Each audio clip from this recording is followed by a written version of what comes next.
Hanyo no Yashahime.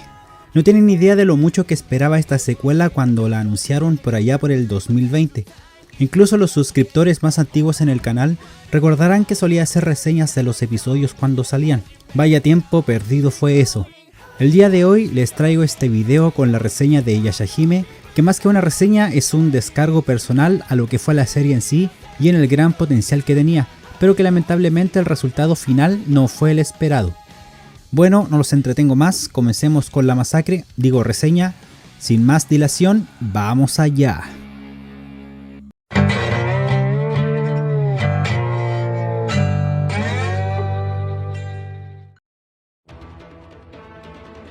Como siempre, veamos un poco los antecedentes. Hanyo no Yashahime o Yashahime Princess Half Demon es un anime de 48 episodios creado por el estudio de animación Sunrise, basado en el manga Inuyasha de Rumiko Takahashi, siendo una secuela spin-off original. La primera temporada estuvo a cargo de Teruo Sato, quien ya había realizado labores tanto en storyboards como en dirección en algunos episodios de la adaptación para televisión de Inuyasha y Kanketsu Gen. Por otro lado, la segunda temporada estuvo a cargo de Masakazu Ishida, quien, al igual que Sato, ya había realizado labores en la dirección para Inuyasha. Se dice que, a pesar de no estar involucrada directamente con el proyecto, Rumiko Takahashi elaboró el arte conceptual en el diseño de las tres protagonistas y fungió como supervisora de los guiones y la historia en general, pero no fue ella la creadora en sí. En cuanto a la música, Kaoru Wada, quien realizó la instrumentalización para toda la serie original así como sus películas, retomó su papel de compositor para este proyecto. La historia de Yashahime nos sitúa algunos años después de los eventos finales de la serie original. Towa y Setsuna, las hijas de 4 años de Sesshomaru y Rin, huyen de un incendio del bosque en el que viven hasta que las dos son separadas por un vórtice que transporta a Towa hacia la era moderna, en donde es adoptada por la familia de Kagome Higurashi y criada por el hermano menor de esta, Sota. 10 años después, Towa se reencuentra con Setsuna, quien junto a Moroha, la hija de Inuyasha y Kagome, viajaron a la época moderna a través del árbol de las edades mientras luchaban contra un yokai. Durante el tiempo que estuvieron separadas, Setsuna se convirtió en una cazadora de demonios y se encuentra trabajando para Kohaku, pero no recuerda su pasado ni su parentesco con Towa. Con el fin de restaurar los recuerdos de Setsuna, Towa decide volver con ellas hasta la era feudal, donde el trío vivirá grandes y desopilantes aventuras. A ver, la verdad es que la serie es tan decepcionante que ni siquiera sé por dónde empezar, y voy a tratar de no caer en las comparaciones con la serie original porque, por muy secuela que sea, debería sostenerse por sí sola. Yo había visto solamente la primera temporada cuando estuvo en emisión y la encontré tan mala que ni siquiera me importó la segunda temporada, y ahora la vi para hacer esta reseña y no les miento cuando les digo que me costó un mundo terminarla. Supongo que lo mejor sería comenzar a hablar de la historia. La premisa base al menos me resulta atractiva, que las hijas de Sesshomaru sean el foco central y que hayan sido separadas y criadas en épocas diferentes me parece una estupenda idea. Pero desde ahí, el desarrollo de la historia es un total sinsentido y lleno de huecos argumentales. El problema de la historia es que ni siquiera sabe para dónde va y pareciera que todo se improvisa sobre la marcha. Primero era buscar a la mariposa para que Setsuna pudiera dormir, después buscar otra mariposa para que Setsuna recupere los recuerdos, después es matar a Kirinmaru, después es recolectar las perlas arcoíris, después es salvar a Rin, después es salvar al mundo del cometa, y esa es la wea más fumada de todas, después es pelear contra el profesor / brazo de Kirinmaru, después es sacar a Inuyasha y Kagome de la perla negra, después es salvar a la hija de Kirinmaru de vaya a saber Dios qué cosa, después es buscar al enano que anda con un molinete, después es detener una mariposa gigante y así, etcétera, etcétera, etcétera. La cantidad de subtramas que tiene esto es impresionante, y lo peor es que están horriblemente desarrolladas en función a la historia principal, que en teoría vendría siendo detener a Kirinmaru. En la historia absolutamente todo pasa porque sí, porque tiene que pasar, sin ningún sustento argumentativo que lo justifique, y cuando lo explican está metido con calzador con un Deus Ex Machina pero descarado. Hay tantísimas preguntas que quedaron al aire. ¿Por qué Zero o Kirinmaru tienen la perla de Shikon en su poder? ¿Por qué el pozo devorador de huesos ya no conecta con el otro mundo? Solo dicen que ya no lo hace y listo. ¿Por qué Moroha y Setsuna no pierden sus poderes en el ciclo lunar? Según dice la Pulga Myoga, es porque apenas hay casos de Hanyu registrados, pero 3 toritos después, literal, te muestran una aldea llena de mitad demonios donde Setsuna creció. Y sí, después el ciclo de la luna le hace efecto, pero la primera excusa de que es por culpa de la mariposa de los sueños es ridícula.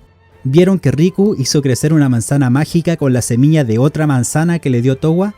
No, y esa manzana le dio poderes a una crisálida que estaba dentro de un meteorito y se convirtió en una mariposa gigante que después se fusionó con Rion para destruir al mundo.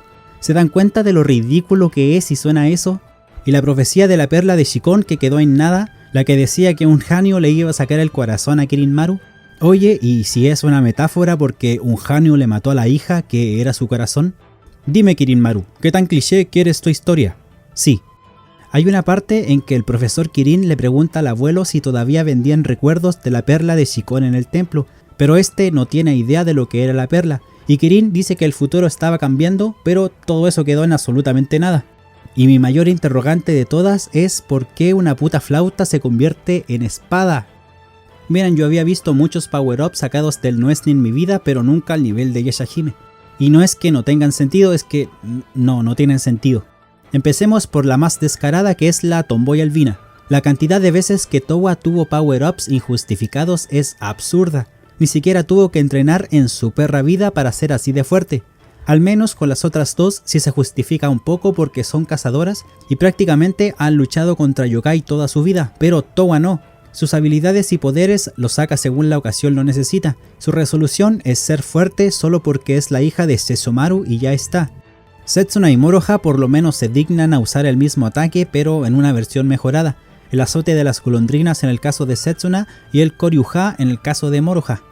La serie tiene una narrativa caótica, que pasa de ser lentísima a abrupta de un segundo a otro, metiendo subtrama tras subtrama, sin mencionar esos episodios de relleno que son insufribles, y que están para la nostalgia del espectador que vio Inuyasha cuando niño y diga ¡oh! Tal monstruo que salió 10 segundos en un capítulo de hace 25 años del cual no me acuerdo ni del nombre volvió a aparecer. ¡Qué emoción!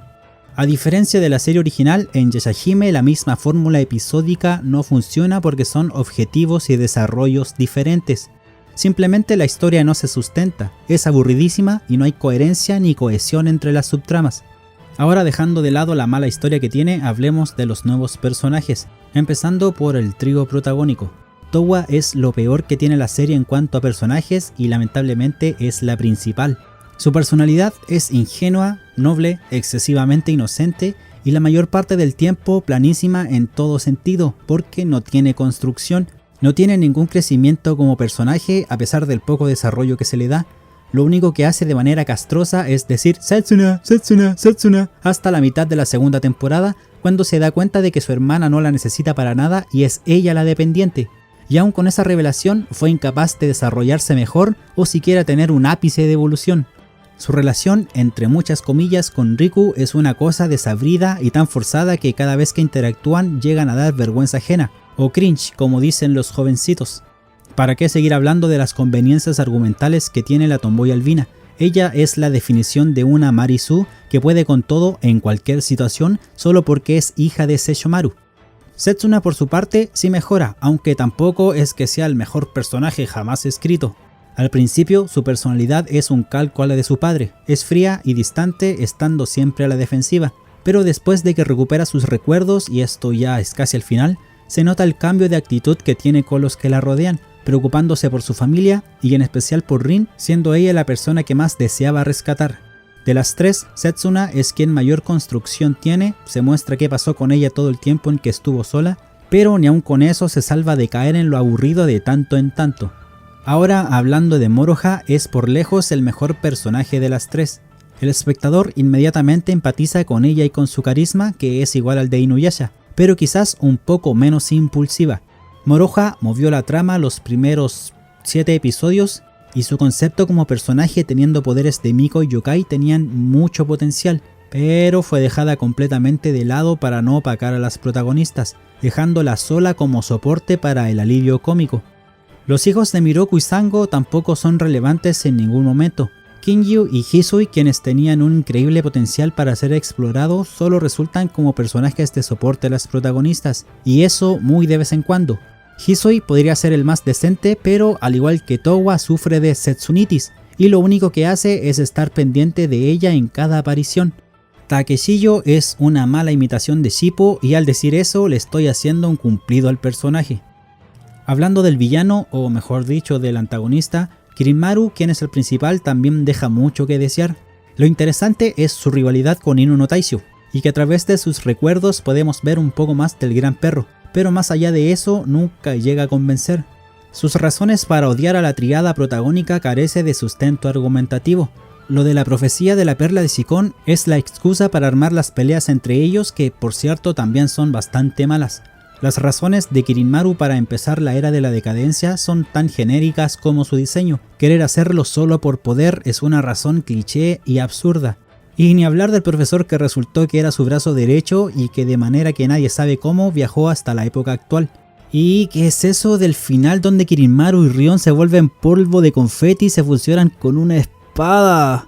Lo mismo con Zero, la hacen pasar como una loca queriendo matar a Moroha y compañía solo porque son descendientes de Inu no Taisho, de quien Zero estaba enamorada, y se lamenta que no pudo hacer nada para evitar que muriera, y más encima lo hizo protegiendo a una humana.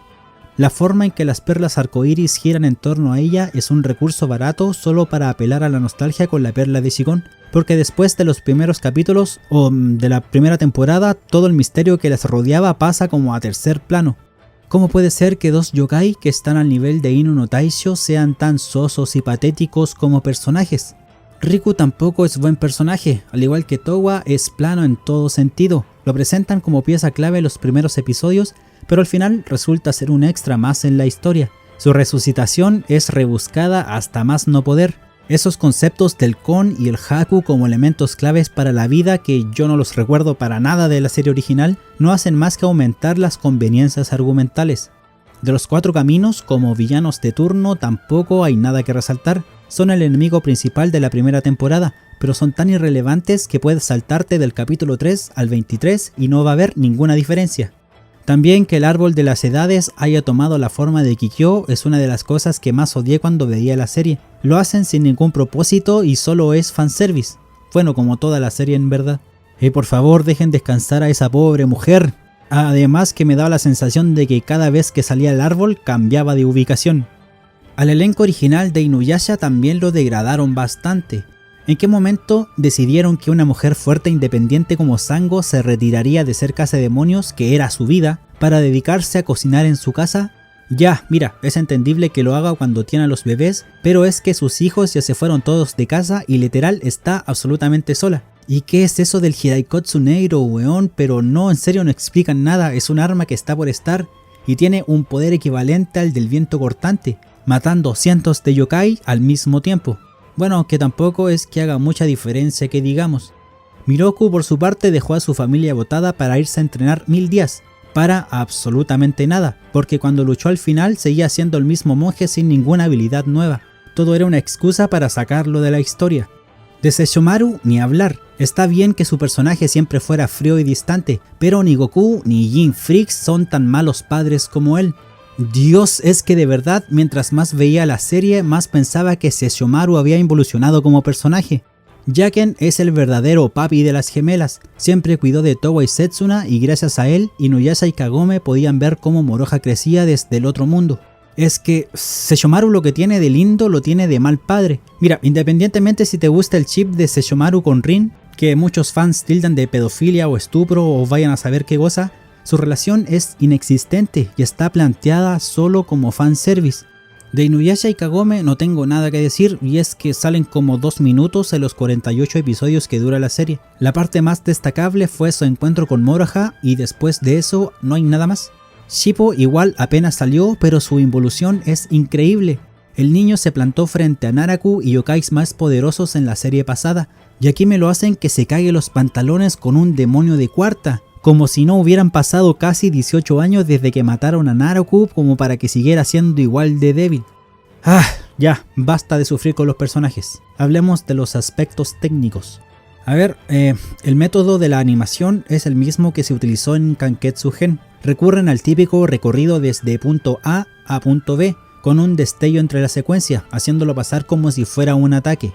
La animación no destaca en absolutamente nada, incluso diría que es peor que Kanketsu-gen, y harta agua bajo el puente ya ha pasado desde que terminó como para que siga siendo igual. Los diseños de los personajes a veces se desproporcionan y distorsionan, como si el diseñador no tuviera idea de anatomía básica o siquiera de perspectiva. El único capítulo decente que rescato es el 24 de la primera temporada, ya que al parecer Sunrise tiró toda la carne a la parrilla en la pelea de Kirinmaru contra la Tomboy y Moroha. Las secuencias sí son alucinantes, y que aparezca el espíritu de Inu no Taisho y Seishomaru en su forma de perro le da un toque genial, pero lo que me saca de onda es que al parecer a modo de ilusión pelean en el universo.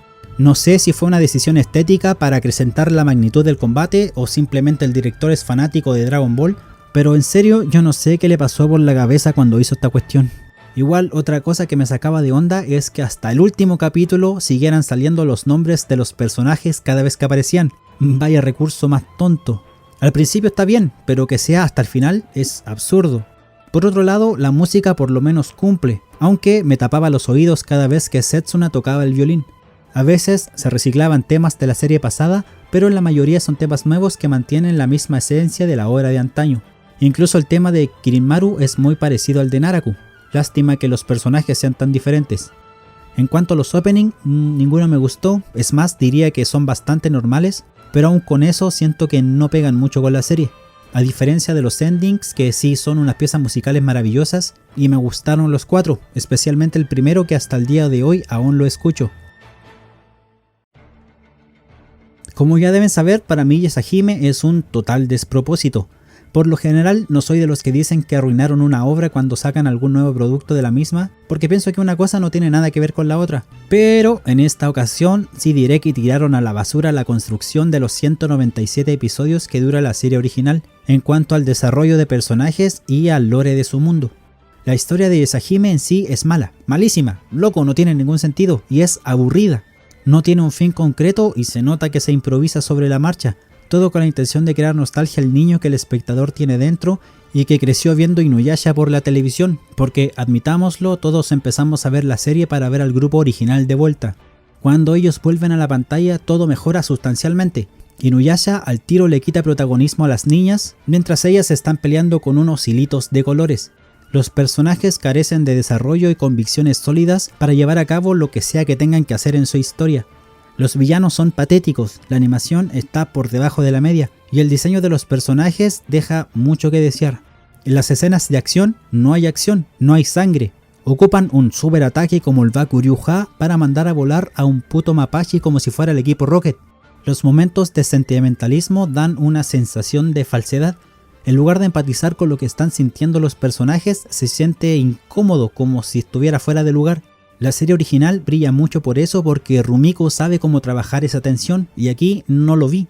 Sunrise tenía un gran proyecto entre manos, pero les quedó grande. Tenían un gran potencial para hacer una gran historia y solo nos dieron un refrito mal hecho de la serie antigua. Miren, yo amo la serie de Inuyasha, de verdad que sí, pero sinceramente he visto isekais genéricos más interesantes que su secuela, y me duele decirlo, pero Yashahime es uno de los animes más malos que he visto nunca. Bueno amigos, hasta aquí la masacre de las desopilantes aventuras de la Tomboy Albina y sus amigas. Regálame un like si te gustó y te invito a suscribirte si aún no lo has hecho, que con eso me ayudas mucho para tener más difusión. Cuéntame tú en los comentarios qué te pareció este despropósito de serie y qué rescatas de ella. Igual, si a ti te gustó también está bien, no todos pueden tener buenos gustos. Ahora en pantalla te dejo otros videos que te pueden gustar. Como siempre, les agradezco el apoyo, en serio, muchas gracias. Yo me despido y hasta una próxima ocasión. ¡Nos vemos!